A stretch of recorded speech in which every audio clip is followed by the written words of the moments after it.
What is up, guys? Today we're going to be looking at some team comp stuff. Now this is something I've wanted to do for a while and you've been asking me to do for a while, and I finally figured out a good way of doing it. So today we're going to be looking at the hard engage comp. Now this is probably the most common and it's probably the easiest to play as well. We're going to run through it in a nutshell. We're going to then look at the picks, we're going to look at how you play it and how you win with it, and then also how you beat it and what you want to avoid. Right, so what is hard engage in a nutshell? Well, really, it's exactly what it says on the tin. Like, you're engaging, you're doing it hard, and then you're picking a fight. In general, you want to be picking things that have these mid-game power spikes. And what I mean by power spike is like a new item or a new level, for example, that gives you a burst in power. That kind of leads on to the next thing, which is you're going to be bursting to kill targets quickly, or at least you want some follow-up after the engage. So you'll be picking things like Graves, for example, who's good mid-game with a lot of ability damage and burst damage, rather than a Caitlyn who is really good late-game but relies on auto attacks. Really, if I have to put it down to like one sentence, it's just that you group and you engage when it suits you. You either catch people or you just push your advantage when you're ahead and you keep fighting. It definitely is the easiest comp to play because all you have to do is you group and you fight.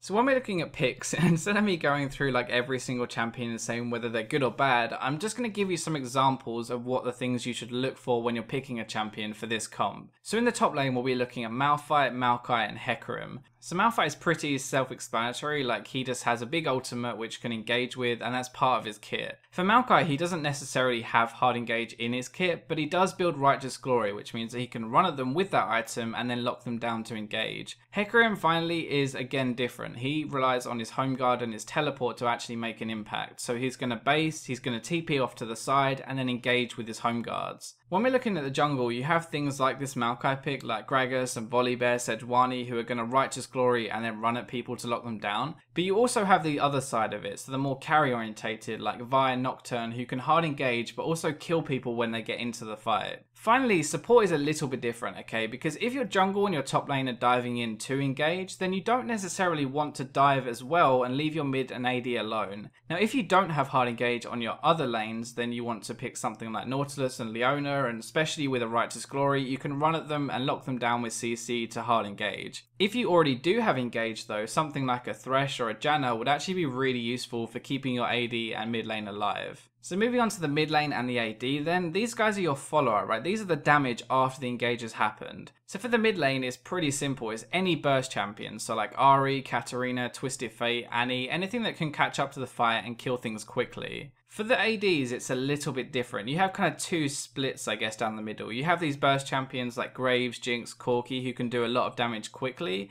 And on the other side of things, you actually have these hard engage ADs. So you have things like Ashe with her arrow, you have Sivir with her ultimate, who can actually enable your team to hard engage anyway. Right, so now you have an idea of what kind of picks are good for this comp, right? But this is how you're actually going to use it and how you're going to win with it. So in the early lane phase, it's not that important. You just lane, you try to get dragon if you can, but most of your engage and your power comes in spikes with levels like your ultimate or items like your Righteous Glory. So the mid game is where you actually start to use the comp, and there's really three parts, okay? So there's the pick, there's the objectives, and there's the full-on fight. So the pick is where you really catch someone, and the best way of doing this is pushing your side waves in and then grouping mid or grouping to another lane if you want to. And when someone goes to a side lane to farm that wave, you have a 3 or a 4v5 and you can hard engage and you have the numbers advantage. So this is really the safest way to play this comp because they either go there to farm it or they lose all that gold and maybe a tower too, and you don't even have to engage if they don't because you're getting things in these side lanes. So objectives are really important to this composition because you want to be forcing objectives and controlling dragons. So either they come to you and you can engage, which is exactly what you want, or they back off and they give you the objective for free. So again, this is a complete win-win for you. Finally, if these two things aren't working, like if they aren't going to the side lanes and you're not getting anything, and if there are no objectives to take, then you just want a flat out team fight. So with this composition, you want to figure out who you want to focus, make sure you get the engage onto them, focus them down straight away, instantly make the fight a 4v5, and then you have an advantage from there. So that gives you an idea of how to play it and what your win conditions are for the game, but actually how would you beat it if you're against it, or what do you want to avoid?